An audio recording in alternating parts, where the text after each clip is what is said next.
बिस्मिल्लाहिर्रहमानिर्रहीम। अस्सलाम वालेकुम नाजरीन। प्रोग्राम सच तो ये है कि साथ मैं हूँ बाबर गोरसी। नाजरीन, आज हम अपने प्रोग्राम में बात करेंगे जो मुल्क की मौजूदा सियासी सूरत हाल है, उसके साथ साथ ऑडियो लीक्स हैं, वीडियो लीक्स हैं, महंगाई की बात हो रही है, प्रेस टॉक्स हो रही हैं, एक दूसरे पर इल्ज़ामात की बौछार हो रही है, और इसके साथ साथ आप देख सकते हैं कि इदारों पर तनकीद भी हो रही है। अब अगर हम ऑडियो और वीडियो लीक्स की बात करें तो पाकिस्तान की सियासत में ये चीज़ कोई बहुत नई नहीं है, इससे पहले भी ये चीज़ें हुई। इससे पहले आपने 90s का इरा देखा, उसमें भी एक दूसरे के ऊपर इल्ज़ामात लगाए जाते थे। बेनज़ीर भुट्टो पर इल्ज़ामात लगे, नवाज शरीफ पर इल्ज़ामात लगे, और उसके बाद आपने देखा है कि जनरल मुशर्रफ पर भी इल्ज़ामात लगे। बहुत सी ऑडियो और वीडियोज़ आईं। अभी ऑडियो और जो वीडियो लीक्स का मामला है ये भी रुकने वाला नहीं है। अभी आप देखें कि जो बुशरा बीबी जो साबिक खातून अव्वल थी, उनकी एक ऑडियो लीक्स हुई, और उस लीक्स में वो कह रही हैं कि जी इन तमाम लोगों को जो है गद्दार करार दे दिया जाए। और आज उसके ऊपर आपने देखा है कि शहबाज गिल साहब ने जवाब दिया कि ये वीडियो फेक है, और उसके अलावा उनकी जो दोस्त है फराह गोगी, उनके ऊपर जो इल्ज़ामात लगाए गए वो भी झूठ का पलंदा हैं। और इसके मुकाबले में नून लीग कहती है कि जो IMF से हमारे मुज़ाकरात नहीं हो रहे, इस वक्त जो महंगाई की सूरत हाल है वो सिर्फ़ और सिर्फ इस वजह से है कि इमरान खान की जो पॉलिसीज़ थी वो ठीक नहीं थी। और इसके अलावा अगर देखें तो आज जो अपोजिशन में हैं वो भी इदारों पर तनकीद करते हैं, अदलिया पर भी तनकीद करते हैं, न्यूट्रल्स पर भी करते हैं, और इसी तरह दूसरों पर भी। और जब ये जो हुकूमत में है, जो पहले अपोजिशन थी, जिस तरह के आप देख सकते हैं कि नून लीग, पीपल्स पार्टी, मौलाना फजल रहमान, ये इससे पहले जो हैं ये इदारों पर तनकीद करते रहे हैं, आज ये कर रहे हैं। आज कोई पाकिस्तान की ऐसी पॉलिटिकल पार्टी नहीं है जिसने इदारों के ऊपर तनकीद ना की हो। इसके अलावा आप देखें कि जो स्कैंडल्स जितने भी आते हैं इनमें कोई ना कोई सच्चाई ज़रूर होती है। आपने देखा है कि जजेस वीडियो स्कैंडल भी आया, उसके बाद आपने देखा है कि मोहतरम जज साहब की जो है वो डेथ भी हो गई, लेकिन आज भी वो केसेस चल रहे हैं। आज पाकिस्तान की आवाम का कोई सोचने वाला नहीं है, आज पाकिस्तान की आवाम का कोई पुरसान हाल नहीं है। आज एक दूसरे पर इल्ज़ामात लगाए जा रहे हैं। आज इनसे सवाल करते हैं कि अगर पेट्रोल महंगा हो गया है तो इसके ज़िम्मेदार कौन है, कहते हैं इमरान खान है। आज 3 महीने हो गए हुकूमत को आए, लेकिन आज तक क्या अमली इक़दामात हुए हैं, क्या करने चाहिए थे, क्या इतने दावे थे। आज तो इनको वो सपोर्ट भी हासिल है जो ये अपोजिशन में बैठकर कहते थे कि जी हमें अगर सपोर्ट दी जाती इससे 20% भी तो हम चीज़ों को ठीक कर लेते। आज चीज़ें ठीक क्यों नहीं हो रही? आज क्या इनकी नीयत में कोई ख़राबी आ गई है? आज कहते हैं कि जब पेट्रोल महंगा किया जाता है तो हमारे कायद मोहम्मद नवाज शरीफ जो हैं खून के आंसू रोते हैं। अगर खून के आंसू रोते हैं तो फिर चीज़ों को ठीक क्यों नहीं किया जाता? और इसके साथ साथ इमरान खान ने जो कल भी बात की, आज भी अगर देखा जाए तो उनके जो स्टेटमेंट्स हैं जितनी भी, उसमें वो कहते हैं कि जी चीफ़ इलेक्शन कमिश्नर जो हैं वो मुतनाज़ा हो चुके हैं, इलेक्शन जो ज़िमनी होने वाले हैं वो फ्री, फेयर एंड ट्रांसपेरेंट नहीं होंगे। इस पर बात करेंगे। हमारे साथ हमारे मुअज़्ज़ज़ पैनलिस्ट मौजूद हैं। सबसे पहले मैं आपसे उनका तारफ़ कराया देता हूँ। एजाज़ सैयद साहब मौजूद हैं, सीनियर सहाफ़ी हैं, तज्ज़ियाकार हैं, जियो न्यूज़ से इनका ताल्लुक़ है। एजाज़ साहब बहुत शुक्रिया, आप तशरीफ़ लाए। नुसरत वाहिद साहिबा ने हमें ज्वाइन किया है, PTI की MNA है। नुसरत वाहिद, आपका भी बहुत शुक्रिया कि आपने हमें टाइम दिया। और शकीला लुकमान साहिबा ने हमें ज्वाइन किया है, ये PMLN की MNA है। शकीला लुकमान साहिबा, आपका भी बहुत शुक्रिया। तो मैं चाहूँगा कि एजाज़ की जानिब जाएँ। एजाज़ सहाफ़ी भी हैं और तज़्ज़ियाकार भी हैं, तो और फिर आपको नई कोई इन्फॉर्मेशन भी देंगे तो फिर आपकी तरफ आएंगे। एजाज़, ये बताइएगा कि आज जब पेट्रोल की प्राइसेस बढ़ती हैं, महंगाई होती है, तो कहते हैं कि जी ये विरसे में मिला है। तो अगर विरसे में ही मिला था, जब ये अपोजिशन में थे उस वक्त जब पेट्रोल की प्राइसेस 10 रुपये बढ़ती थी तो शोर किया जाता था, तो आज ये सारी चीज़ें हो रही हैं, तो क्या हुकूमत बेबस है? कोई IMF से मुआहदा नहीं हो रहा? क्या इंटरनेशनल कुव्वतें, क्या चीज़ हो रही है? बाबर साहब, पहली बात तो ये है कि जो इमरान खान साहब की हुकूमत गई है या भेजी गई है जी, उसमें पेट्रोल प्राइसेस उसकी वजह नहीं थी। जी नहीं थी, ठीक उसकी है। वजह कुछ और वजूहात थी जिसकी वजह से वो हुकूमत गई है। जी, जो पेट्रोल प्राइसेस की या पाकिस्तान की इकॉनमी की सूरत हाल है, उसकी एक बुनियादी वजह यह है कि पाकिस्तान के ट्रेडिशनली, हिस्टोरिकली आमदन में और अखराजात में तवाज़न मौजूद नहीं है। ठीक है। और कोई भी हुकूमत आके उसे सीरियसली उसके ऊपर पूरा सच बोलने के लिए तैयार नहीं है कि हम पूरा सच लोगों को बताने के लिए तैयार नहीं है कि कौन कौन से महकमे हैं जो आपका तरक्याती बजट खा जाते हैं, कितने पैसे हम आप की डेट सर्विसिंग के लिए देते हैं। हम पूरी सच बताने के लिए और फिर कट लगाने के लिए किसी को तैयार नहीं है। उसमें हमारी इस्टेब्लिशमेंट के भी कुछ इदारे हैं, कुछ ऐसे इदारे हैं जिनको हमने संभाला हुआ है, और कोई भी हुकूमत जब उसके ऊपर सीरियस काम करने लगती है तो अपोजिशन आ जाती है। मिसाल के तौर पे PIA को बेचने की अगर बात की जाए, वो हम एक सफ़ेद हाथी है। कोई भी हुकूमत आकर अगर इमरान खान साहब स्टील मिल या PIA को बेचने की बात करेंगे तो नून लीग उसकी कंसेंसस क्यों नहीं होता? ये बात आपने ठीक की है, लेकिन कंसेंसस क्यों नहीं होता? जब इमरान खान करना चाहते थे तो ये नहीं मानते थे, अब वो करना चाहते हैं तो इमरान खान नहीं मानते। उसकी वजह एक ये है कि देखिए जो सियासी जमातें थी, आपको याद हो मई 2006 में उन्होंने एक चार्टर ऑफ डेमोक्रेसी साइन कर लिया था जी। तो एक नई रवायत पैदा हो गई थी, एक नई लर्निंग आ गई थी लोगों में कि हमने 5 साल एक दूसरे को देने हैं, सियासत इस तरह से नहीं करनी, जब इलेक्शन होगा तो भरपूर सियासत करेंगे, बाकी 5 साल का क्वेश्चन है वो देंगे। इमरान खान साहब जो हैं उन्होंने उस वक्त की फौजी क़यादत थी या इस्टेब्लिशमेंट जिसको कहते हैं शुगर कोटेड वर्ड्स में, उनको साथ मिलाया या उन्होंने इनको साथ मिलाया, दोनों में से कोई तो एक हुआ, वो धरना लेके आ गए। उन्होंने एक जो हुकूमत थी उस वक्त की नून लीग की हुकूमत, उसको एक टेरेबल टाइम दिया, और फिर वो जैसे कहते हैं 100 कट्स, तो 100 कट्स लगे नून लीग की हुकूमत के ऊपर, वो प्रॉपरली ना वो चल सकी ना वो परफॉर्म प्रॉपरली कर सकी, उसके बावजूद भी कुछ काफी बेहतर काम किया। तो फिर अब इमरान खान साहब की बारी आई तो इन्होंने क्या किया, तो उनके साथ इन्होंने इनके साथ वही मेडिसिन इस्तेमाल की जो इमरान खान साहब ने इनके खिलाफ इस्तेमाल की थी। मसला ये है कि सीखने के लिए तैयार नहीं है हमारे लोग, सीखने के लिए तो पॉलिटिकल लोग तैयार नहीं है। जी मैं अर्ज ये करूंगा, सारे तैयार नहीं है, लेकिन मैं इसमें कहूंगा जो ताज़ा इजाफा है ना, मैं बड़े अदब से कहूंगा, हमारी PTI की साथी बैठी हैं, शायद उनको अच्छा ना लगे, इमरान खान साहब अभी भी नहीं सीख रहे। अच्छा, मैं ये सोच जो अयाज अमीर साहब ने जो बातें की थी ना, काश उनके ऊपर इमरान साहब तो कहते हैं कि नुसरत आपने एजाज की बात सुनी, तो इमरान खान साहब कहते हैं कि मैंने तो बहुत चीज़ें सीखी हैं। अब ये बताइएगा नुसरत के जिस तरह जो ऑडियो और वीडियो लीक्स का एक सिलसिला चल गया है पाकिस्तान की सियासत में, अनफॉर्चुनेटली जिसको जितना कंडेम किया जाए कम है। आज आप देख सकते हैं कि सियासत में एक दूसरे पर इल्ज़ामात लगाए जाते हैं, शाइस्तगी जो थी वो ख़त्म होती जा रही है। जिस तरह आपने देखा है कि एक दूसरे को बर्दाश्त नहीं किया जा रहा, ये ऐसा क्यों है? और दूसरा ये बता दीजिएगा कि जो ऑडियो लीक्स हैं क्या ये सही हैं या गलत हैं?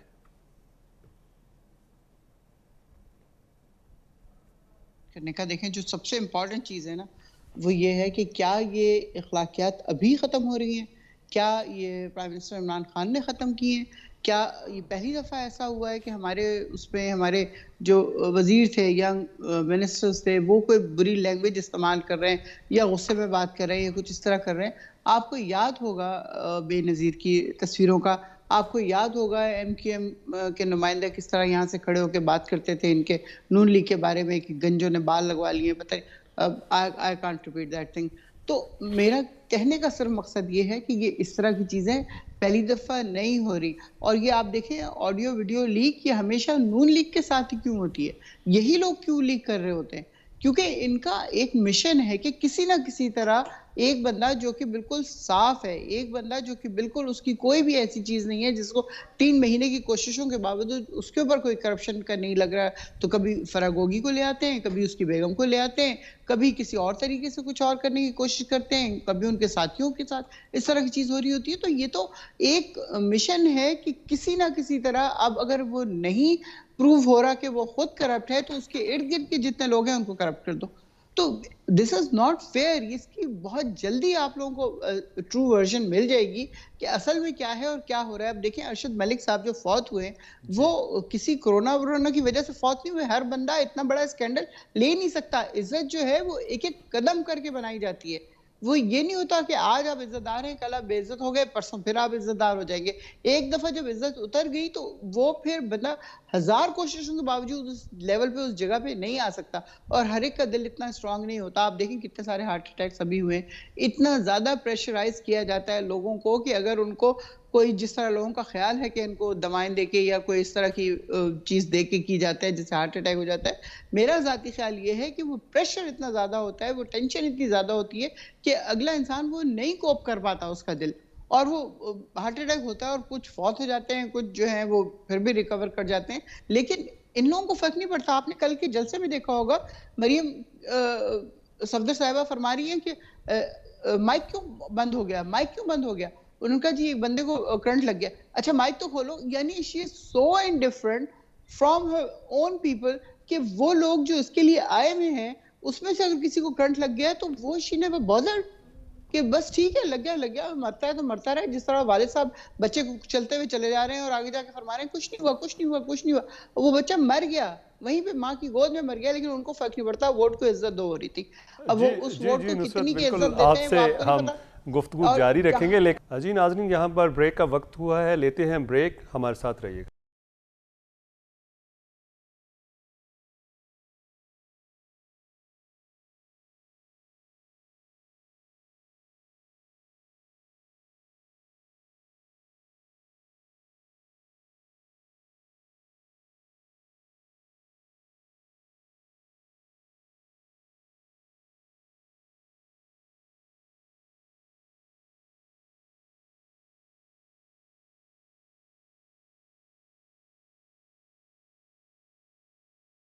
वेलकम बैक नाजरीन, आपको प्रोग्राम में दोबारा खुश आमदेद कहते हैं। हम बात कर रहे हैं आज महंगाई के ख़िलाफ़ जो वीडियो लीक्स होती हैं उनके ख़िलाफ़, ऑडियो लीक्स की जो बात होती है उसके ख़िलाफ़, और इसके साथ साथ हम बात करें इदारों के ऊपर जो तनकीद होती है। तो आज हमारे साथ शकीला लुकमान साहिबा मौजूद हैं, MNA हैं PMLN से, नुसरत वाहिद PTI की MNA हैं, और एजाज़ सैयद सीनियर तज़कियाकार सीनियर सहाफ़ी हमारे साथ मौजूद हैं। शकीला लुकमान साहिबा की जानिब जाते हैं। शकीला, आपने नुसरत वाहिद की भी गुफ्तगू सुनी, आपने एजाज़ सैयद साहब की भी गुफ्तगू सुनी। अब आपके ऊपर ये इल्ज़ामात लगाए जाते हैं कि जो भी ऑडियो या वीडियो लीक्स होती हैं वो नून लीग वाले करते हैं, फिर वो ये भी कहते हैं कि जो बेनज़ीर के ख़िलाफ़ सारी मुहिम हुई वो भी आपने की। अब ये बता दीजिएगा कि पाकिस्तान की जो सियासत है उसमें वो 90s का इरा जो है वो दोबारा वापस आ गया है, इससे कैसे जान छूटेगी, और क्या इसमें जो पॉलिटिकल लीडरशिप है उनका क्या रोल होना चाहिए कि ये तमाम चीज़ें दोबारा जो हैं शाइस्तगी की तरफ आ जाएं, एक दूसरे के साथ इखलाकियात से पेश आने की बात की जाए, और साथ साथ ये भी निकल जाए सियासत से कि सियासत तो सियासत है, उसको सियासत के तौर पर लिया जाए, ज़ातियात पर हमले ना किए जाएँ। जी बिस्मिल्लाहिर्रहमानिर्रहीम, बहुत शुक्रिया। देखें, जहाँ तक ये वीडियो की लिंक जो लीक हुई है उसकी बात कर रहे हैं तो वो तो क्लियर है आपके सामने। हमने हमारा उसे क्या ताल्लुक है, हमने उसमें क्या किया है, एक आपके सामने क्लियर कट वीडियो है जिसमें PNA पिंकी साहबा जो है वो बात कर रही है। अच्छा, ये वीडियो आ कहाँ से जाती है, सोर्स क्या है, कहाँ से, कौन दे देता है ये? देखिए ना, इनके अपने लोग ही ऑडियोज और वीडियोस, देखिए मेरी बात सुनिए, इनके अपने लोग ही हैं जो लीक करते हैं और इनको बताते हैं। देखिए हमारा ये वतीरा नहीं है, हमारे लोग नहीं करते, ना हम इन चीजों में इंटरेस्टेड है, ना हम किसी की इंसल्ट करने में इंटरेस्टेड है। इनकी चीजें अगर खुलती हैं तो खुद बहुत खुलती हैं। अब देखिए ना, फरागोगी के सारे केस खिला है, क्या हमने क्या किया? अगर उसने कुछ किया है तो कुछ खुला है ना, उसके हमारे पास सबूत है। हम कोई ज़बानी कलामी बातें नहीं करने वाले, हम सिर्फ जो है वो मीडिया सोशल मीडिया के ऊपर ही नहीं इस तरह की गंद बोलने वाले। हमें नहीं इन चीजों से इंटरेस्ट, ना हमारा ये काम है, ना हमारा ये वतीरा। हम अगर आज हुकूमत में तो हमारी तवज्जो काम की तरफ है। इनकी तवज्जो जब हुकूमत में थे तब भी वही थी, अब अपोजिशन में अब फिर भी वही है। तो इन्हें कोई फर्क नहीं पड़ा कि ये हुकूमत में थे, ये अपोजिशन में कब है। जब हुकूमत में थे इनके पास सिवाय अपोजिशन के लोगों को जो है उनके ऊपर केसेस बनाना, नैब के थ्रू किसी दूसरे तरीके से, कभी किसी के गाड़ी में जो है हीरोइन पहन के उसको जो है उसको डाल देना, और ये सारे काम जो है इनके पैदा किए हुए हैं। देखें, जिस तरह इनके लीडर साहब जो है, प्राइम मिनिस्टर साहब का जो इमरान खान साहब जिस स्टाइल से गुफ्तगू करते हैं, जिस समझ ले बदतमीजी के लहजे में उन्होंने हमेशा बात की है, किसी औरत को नहीं बख्शा, किसी बेटी को नहीं बख्शा।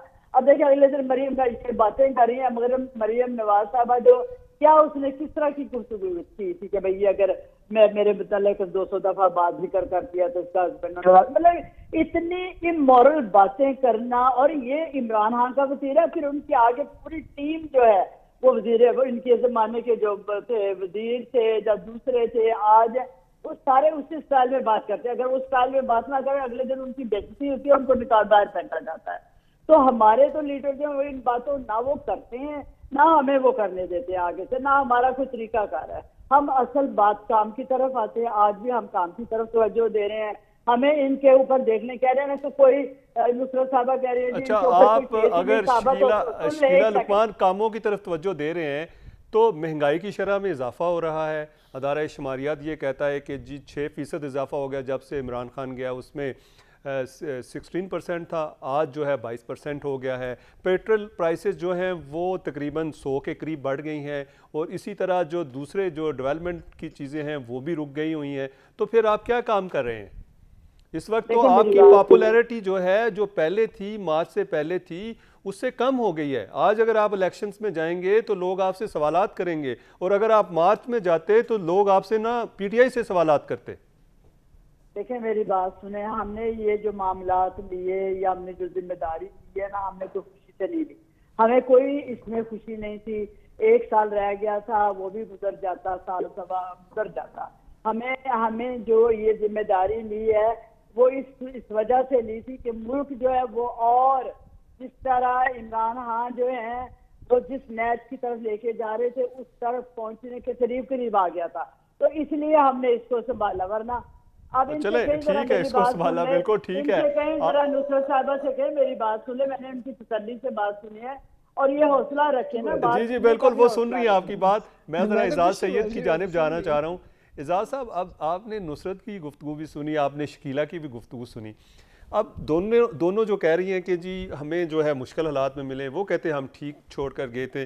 अब ये बताएं कि राना सनाउल्लाह जो कहते हैं, वज़ीर दाखिला हैं, वो कहते हैं कि जी हम जो है वो कबीना में लेकर गए हैं कि इमरान खान के ख़िलाफ़ FIRs दी जाएँ। अब जब उसके ख़िलाफ़ FIRs होंगी तो वो पहले ही जो है अदलिया और जो इस्टेब्लिशमेंट हैं उनको अल्लाह के वास्ते दे रहे हैं, तो क्या अगर ये तमाम जो लीडरशिप है उसके ऊपर FIRs देते हैं तो क्या मुल्की हालात ज़्यादा ख़राब नहीं होंगे? मैं तो समझता हूँ कि मुल्की हालात ख़राब होंगे, और मुझे इस बात पे कोई डाउट नहीं है कि मुल्की हालात ख़राब नहीं होंगे अगर इमरान खान को गिरफ़्तार कर लिया गया।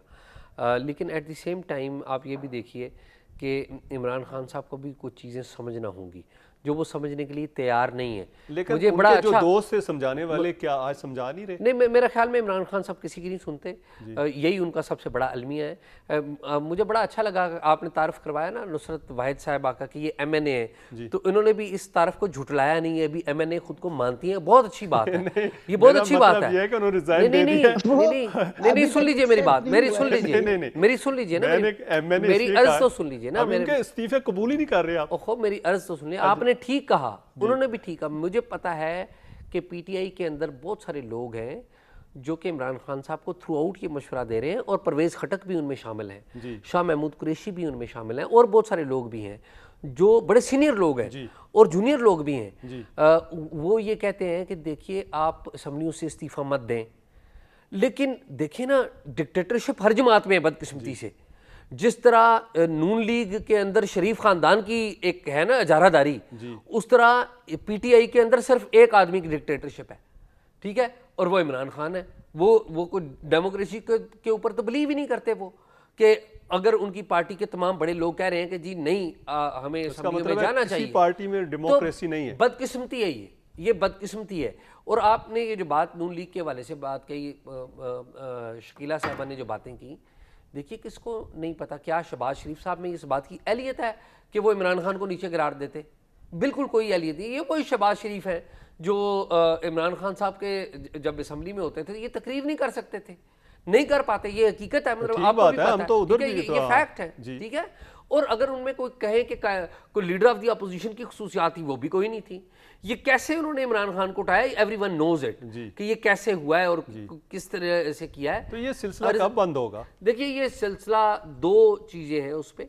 एक ये है कि इस्टेब्लिशमेंट अपना रोल अदा करना बंद कर दे, जो कि इस्टेब्लिशमेंट ने कहा है, जैसे भी कहा है, मजबूर होके कहा है, जैसे भी कहा है, इस्टेब्लिशमेंट ने कहा कि जी अब हम न्यूट्रल हैं, हम अपना किरदार अदा नहीं करेंगे। दूसरे हैं इसमें सियासतदान। देखें ना, मुल्क में दो कुव्वतें हैं, एक इस्टेब्लिशमेंट की कुव्वत है, ठीक है, और दूसरी है सियासतदान। इस्टेब्लिशमेंट ख्याल की एक हिस्ट्री है। जी। मैं आखिरी बात मुझे कर लेने दें, मैं बात खत्म करता हूँ। सियासतदानों में जो बड़ी जमातें हैं तमाम, उन्होंने चार्टर ऑफ डेमोक्रेसी साइन कर लिया। इमरान खान साहब कहते हैं अपनी ही कम्युनिटी को कि सारे चोर डाकू चोर डाकू चोर डाकू हैं, सारे सारे जो इनके खिलाफ है वो सारे चोर डाकू हैं। मीडिया इन पे तनकीद करता है, मीडिया बिका हुआ है। अदालत इनके खिलाफ कोई फैसला, अदालत भी बिकी हुई है। इस्टेब्लिशमेंट ने इनके खिलाफ कोई बात कर दी, इस्टेब्लिशमेंट भी बिके। कौन सच्चा है कौन ईमानदार से? इमरान खान साहब को मैच्योरिटी दिखाना होगी, पार्लियामेंट में वापस आना होगा, और मुझे यकीन है कि नुसरत मिर्जा साहिबा और बहुत सारे और लोग भी उनको कन्विंस करेंगे कि वो पार्लियामेंट में आए। जी एजाज़ की गुफ्तगू सुनी आपने नाजरीन। वो कहते हैं कि तमाम जो पॉलिटिकल फोर्सेस हैं उनको मैच्योरिटी का मुजाहरा करना पड़ेगा। यहाँ पर ब्रेक का वक्त हुआ है, लेते हैं नाजरीन ब्रेक।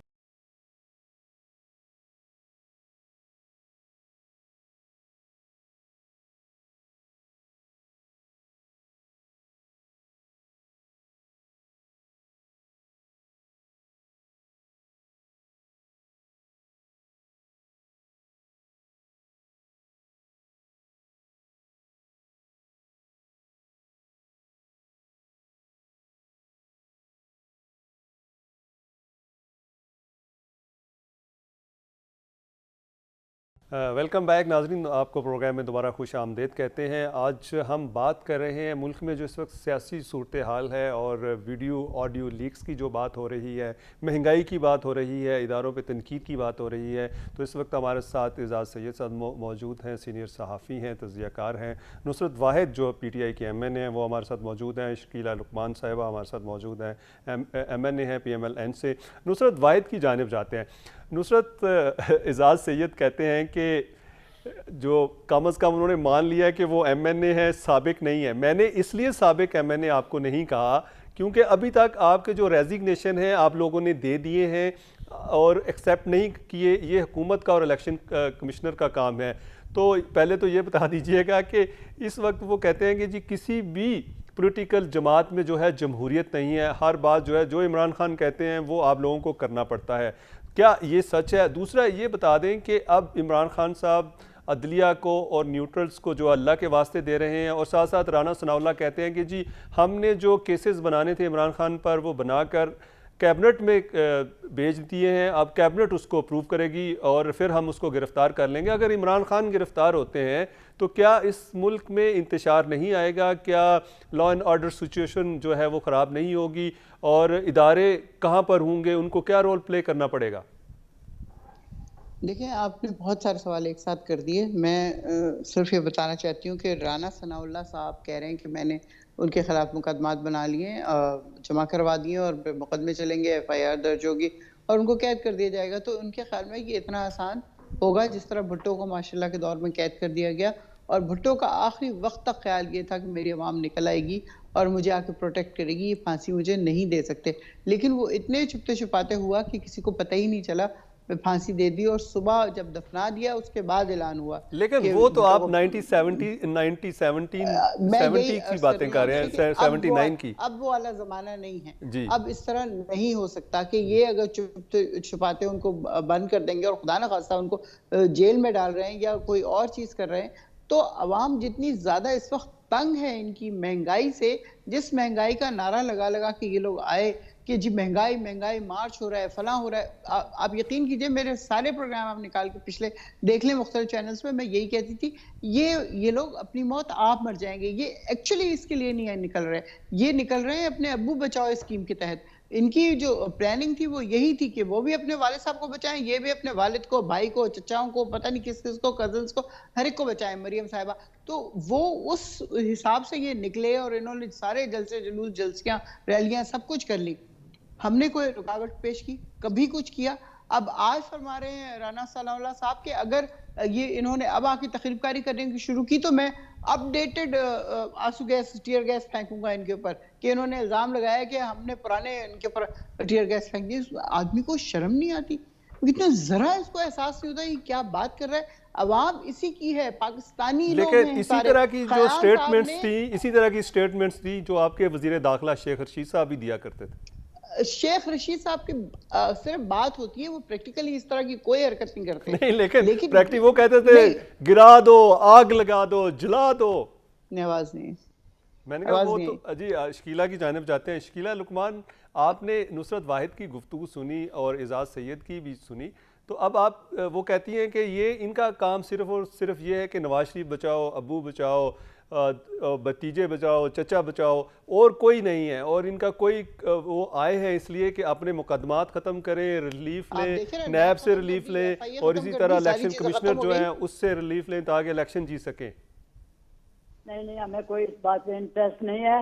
हमने तो इतना मुश्किल कहा भाई, मोहतरमा से कहेंगे चुप हो जाए, वरना जब मैं बात करती हूँ तो ये बोलना नहीं, वो नहीं बोल रही आप नुसरत इनको मौका दें, शकीला साहिबा को। मैं ये कह रही हूँ कि देखिए, हमने जब भी या पहले भी फिर ओ माय गॉड, ये क्या हो रहा है? जी अच्छा, मेरी क्या एको आ रही है? नहीं, आपकी आवाज आ रही है, आप बात करें। अच्छा, तो मैं ये कह रही हूँ कि ये जो नुसरत साहिबा कह रही हैं कि हमें तो देखिए ये चोर कहते रहे हैं हम पूरा टाइम, हमने तो इनको कुछ कहा ही नहीं है। हम तो शुरू से कह रहे हैं कि हमने कोई इनके खिलाफ केस नहीं करना। अगर कानून इनका कोई इनके कानूनी केस है तो वो जाएगा, हम हमारी तरफ से फिक्र ना करें। जहाँ तक जलसों की बात कर रहे हैं, जलसों की ये खुद इमरान खान जो कहते थे ये जो हम खूनी जब मार्च होगा तो अब बंदे मारे जाएंगे और ये वो करेंगे, तो फिर हमें अपने लोगों को क्या अपना मुल्क था तो हमारी हुकूमत थी, तो हम लोग जो है अपने लोगों को जो है आवाम को बचाना हमारा कोई गुनाह है? हम क्या कहें कि हाँ आए, जब ये पूरे असले लेके आए थे, गोलियां लेके आए थे और पूरे वहाँ की पीटीआई की हुकूमत के जो सारी पुलिस और सारे जो थे वहाँ सबको लेके आए थे वहाँ, तो क्या हम अब किस तरह के हम कहें कि हाँ जी आ जाएं? हम तो कहते हैं कि आपका हक है, आप आके जलसा करें, हम आपको सब कुछ मुहैया करेंगे, आपको सिक्योरिटी मुहैया करेंगे, सब कुछ मिले। लेकिन अगर ये आप सिक्योरिटी देंगे, अगर आप इनको आने देंगे, अगर आते हैं तो, अगर फितना डालेंगे, अगर ये गोलियां चलाएंगे, अगर असला लेके आएंगे, तो फिर इस तरह नहीं होगा। जी शकीला लुकमान, आपका बहुत शुक्रिया। नुसरत वाहिद आपका बहुत शुक्रिया। एजाज सैयद आपका बहुत शुक्रिया। जी नाजरीन, आपने हमारा प्रोग्राम देखा और तमाम मेहमानों की जो थी वो मुख्तलिफ आरा थी, लेकिन वो तमाम लोग इस चीज़ पर आमादा थे, उनका कंसेंसस था कि अब जो पॉलिटिकल पार्टीज़ हैं उनमें जो है डिक्टेटरशिप नहीं होनी चाहिए, वहाँ पर डेमोक्रेसी होनी चाहिए, और अगर सियासतदान लेसन नहीं सीखेंगे तो फिर ये मुल्क ऐसे ही चलता रहेगा। अपने मेज़बान को इजाज़त दीजिएगा। अल्लाह हाफ़िज़।